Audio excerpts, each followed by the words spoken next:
सो दोस्तों, आज के टाइम पे ना भाई हर कोई इंसान सिर्फ पैसा कमाना चाहता है और उसके लिए वो मेहनत नहीं करता है। पता है वो क्या करता है? वो जाता है भाई यूट्यूब के ऊपर, उस पर सर्च करता है भाई how to make money online, और काफ़ी सारी वीडियो निकल कर आ जाती हैं। और मैंने भी फिर ऐसे ही किया, यूट्यूब पर सर्च किया और काफ़ी सारी वीडियो निकल कर आई, और मुझे ना काफ़ी सारी ऐसी वीडियो मिली। पता है वो क्या बोलती हैं कि भाई ये सीक्रेट फार्मूला यूज़ करके ना आप अमीर बन सकते हो, 30 दिन में लाखपति बन सकते हो भाई आप। भाई बस आप ये सीक्रेट ट्रिक जान लो, फिर आपको अमीर बनने से कोई नहीं रोक सकता। तो भाई मैंने सोचा क्या वाकई में भाई इन ट्रिक से, शॉर्टकट से भाई क्या अमीर बना जा सकता है? फिर मैंने काफ़ी रिसर्च करी तो मुझे आंसर मिला नो। मैंने बहुत सी बुक्स पढ़ी और बहुत से जो आज के टाइम पे सक्सेसफुल ट्रेडर मान लो या कोई रिच पर्सन्स हैं, ठीक है, उनकी फ़िलोसफी पढ़ी, उनकी एडवाइस को फॉलो किया और मुझे पता चला भाई शॉर्टकट से कभी भी अमीर नहीं बना जा सकता। तो इसीलिए भाई मैंने काफ़ी सारी बुक्स और रिसर्च करने के बाद मैंने एक साल का ना एक रोड मैप तैयार किया पूरा। और ये रोड मैप है वो मैंने 3 चीज़ों के ऊपर बेस्ड है। पहला तो है भाई माइंडसेट, दूसरा है भाई स्ट्रैटेजी, तीसरा है भाई डिसिप्लिन। इन 3 चीज़ों के ऊपर मैंने पूरे साल का एक रोड मैप बनाकर तैयार कर दिया है। अब इस रोड मैप में क्या है, सबसे पहले तो मैं आपको ये बताऊंगा कुछ गलत फहमियों के बारे में जिसको आप सोच कर ये बैठे हैं कि भाई हम अमीर बन ही जाएंगे इससे। और फिर मैं बताऊंगा आपको कि आपको अपना पहला फाउंडेशन तैयार क्या करना है अगर आपने अमीर बनना है। फिर मैं बताऊंगा आपको कि अपने कौन सी स्किल को सीखना है, मास्टर कैसे करना है।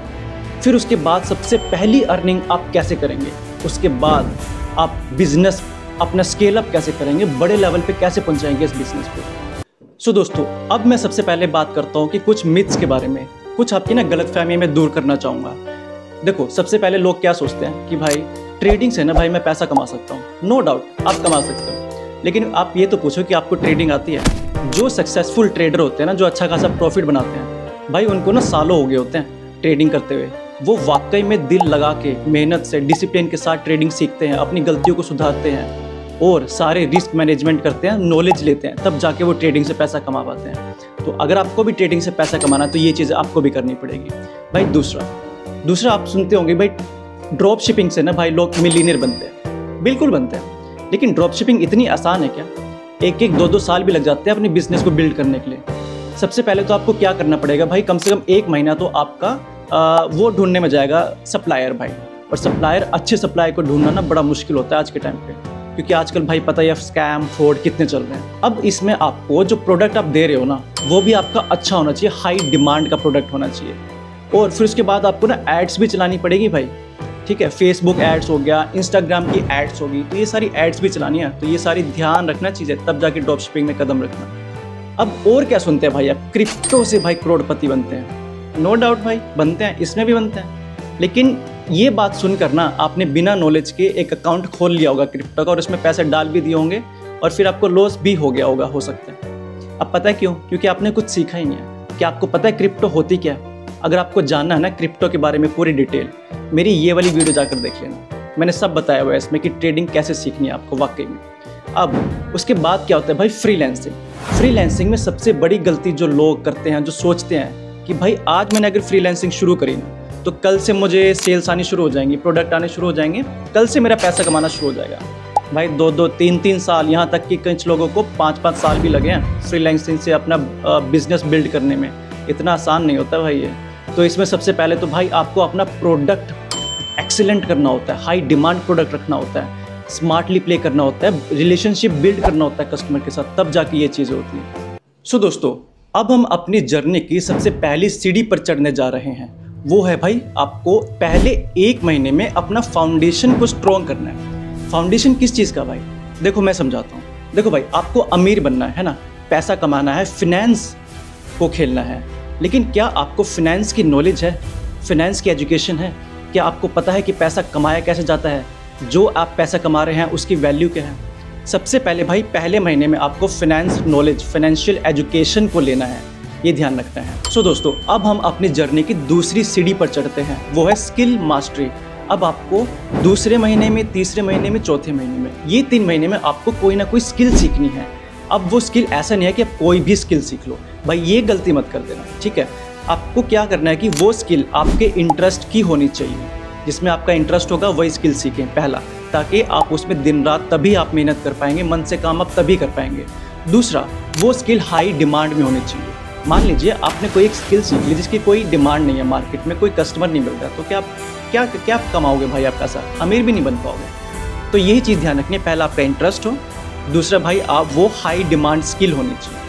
अब क्या करना है आपको, इन 3 महीनों में डेली कम से कम 1 घंटा, ज़्यादा हो जाए तो अच्छा है, लेकिन कम से कम भाई 1 घंटा ना आपको वो प्रैक्टिस करनी है। जो भी स्किल सीखेंगे डेली प्रैक्टिस, देखो डेली आपको कुछ ना कुछ देना पड़ेगा।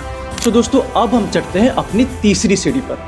अब ये क्या है भाई, देखो 5वें और 6ठे महीने में आपने क्या करना है कि इसमें आपका गोल होना चाहिए इन 2 महीने में कि आपको कोई ना कोई अब अर्निंग शुरू करनी ही करनी है। देखो अगर मन लगा के क्लाइंट ढूंढोगे ना तो ज़रूर मिल जाएगा, ठीक है। अब इसमें क्या आपका गोल होना चाहिए, देखो जो सब करते हैं वो आपको करना पड़ेगा। देखो जैसे फेसबुक एड्स चलानी है वो आपको चलाना पड़ेगा, इंस्टाग्राम एड्स हो गया, या आपको अपने प्रोडक्ट से रिलेटेड, अपने स्किल से रिलेटेड आपको कोई शॉर्ट रील बनाना है, अपने आप को पब्लिक करना है, ये बताने के लिए कि भाई मेरे को ये स्किल आते हैं, मुझे काम दो, कोई अपवर्क पे डालना है, भाई ये तो करना पड़ेगा। उसके अलावा भाई आपको क्या करना है, देखो मैं बताता हूँ आपको, कभी भी भाई अपने आप की वैल्यू कम मत करना, अपनी काम की हमेशा रिस्पेक्ट करो, वैल्यू करो।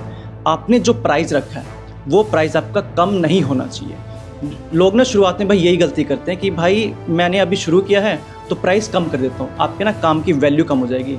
चाहे कस्टमर थोड़ा सा लेट ही मिलेगा, लेकिन उसको काम ऐसा दो भाई वो 10 बंदों को और सजेस्ट करे। तो ये चीज़ ध्यान रखना भाई, आपने अपनी वैल्यू कम नहीं करनी है, अपने काम की हमेशा रिस्पेक्ट करनी है। दूसरा, अब जब आप क्लाइंट लेना शुरू करेंगे ना तो जनरल सी बात है, आप अभी दूसरी जॉब भी कर रहे होंगे, है ना, तो इसमें सबसे इम्पोर्टेंट रोल अब आपका आएगा कि भाई आपको टाइम को मैनेज करना है। टाइम मैनेजमेंट सबसे ज़्यादा ज़रूरी है। लोग टाइम मैनेज ना कर नहीं पाते हैं और फिर वो अपने काम पे ध्यान नहीं दे पाते हैं, अपने जो स्किल सीखी है उस पर। तो टाइम मैनेजमेंट आपको करना है। देखो गैरी वी बोलते हैं कि मार्केटिंग, सबसे बढ़िया मार्केटिंग स्ट्रैटेजी होती है कि अपने कस्टमर के साथ रिलेशन बना के रखना। अगर आप अपने कस्टमर से रिलेशन बना के रखोगे, अच्छा बॉन्ड बना के रखोगे, तो भाई वो आपकी सबसे बेस्ट मार्केटिंग स्ट्रैटेजी होने वाली है। तो दोस्तों अब हम अपनी जर्नी की सबसे लास्ट सीढ़ी पर चढ़ते हैं, वो है भाई अगले 6 महीने, जिसमें हमें अपने बिजनेस को भाई अब और भी बड़ा करना है। अब आपको बिजनेस को स्केल अप करना है। अब अगले 6 महीने में आपका ये टारगेट होना चाहिए कि अब अपने प्रोडक्ट की, अपने स्किल की क्वालिटी को तो आपने मेंटेन रखना ही है, लेकिन अब आपका फोकस क्वांटिटी पर भी होना चाहिए। अब आपको कस्टमर ज़्यादा चाहिए, उसके लिए आपको क्या है कि अपनी एड्स बढ़ानी पड़ेंगी। लाइक जो भी आप इंस्टाग्राम पे एड्स दे रहे हैं, फेसबुक पे एड्स दे रहे हैं, वो बढ़ानी पड़ेंगी। दूसरा क्या करना पड़ेगा भाई आपको कि अपना जो प्रोडक्ट है मार्केट में और बड़े लेवल पे उतारना पड़ेगा। अब आपको अपने सिस्टम को बड़ा करना है तो आपको अपने बिजनेस पे और इन्वेस्ट करना पड़ेगा। जैसे कि मान लीजिए कि अगर मुझे कंप्यूटर कोई एक नया चाहिए जिससे मेरा काम और भी आसान हो जाए, तो मैं कंप्यूटर लूँगा। मेरे को कमरा छोटा पड़ रहा है अपना, तो मैं बड़ा कमरा लूँगा। तो मतलब अब मैं अपने बिजनेस पे इन्वेस्ट करना शुरू करूँगा। देखो एक बात भाई हमेशा ध्यान रखना है कि बिजनेस का पैसा बिजनेस में ही यूज़ होना चाहिए। जब तक आपका बिजनेस पूरा सक्सेसफुल ना हो जाए तब तक आप सैलरी पर काम करें अपने ही बिजनेस में, और बिजनेस से जो भी पैसा आ रहा है और बिजनेस में लगाओ।